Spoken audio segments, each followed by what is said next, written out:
সাত সকালে বাবা ও ছেলের মৃতদেহ উদ্ধারকে ঘিরে ব্যাপক চাঞ্চল্য এলাকায়।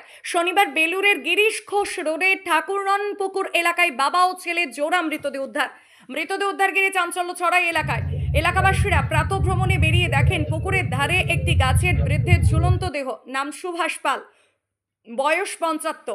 ঘটনায় চাঞ্চল্য সৃষ্টি হয়। ঘরের ছেলেকে খবর দিতে গিয়ে স্থানীয়রা দেখেন ছেলে অজিত পাল, বয়স ৩৮, দেহ পাখায় গামছা লাগানো অবস্থায় ঝুলছে। অজিত একটি প্রাইভেট সংস্থায় কাজ করেন। মা বছরখানেক আগে মারা যান।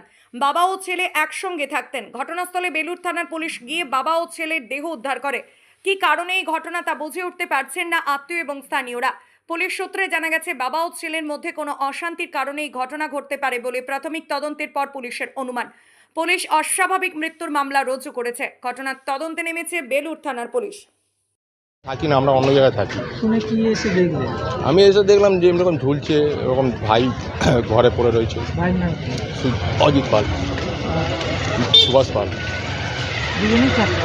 মা কি মারা গেছে? মা আগের বছর মারা গেছে। এসে কি দেখছে মর্মান্তিক ঘটনা? এসে দেখছি গাছে ঝুলছে, ভাই ঘরে ঝুলছে। কি কারণ মনে যাই না, বলতে পারবো না।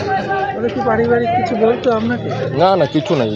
কে বলবে কাকে? দূর তোর বাবা ছেলে থাকে, আর কেউ তো থাকে তো না। ছেলে কিছু কাজ করছে নাকি? অফিসে চাকরি করে।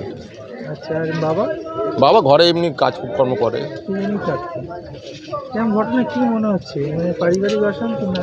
কিছু জানি না, ওইগুলো কিছু জানি না। আমরা থাকি অন্য জায়গায়, এরা থাকে। শোনো কিছু। পুলিশ এসছে? একদিন গেল, দেখলাম। এটা একটা আশ্চর্যজনক ঘটনা। আর কষ্ট তো পাচ্ছে নাকি?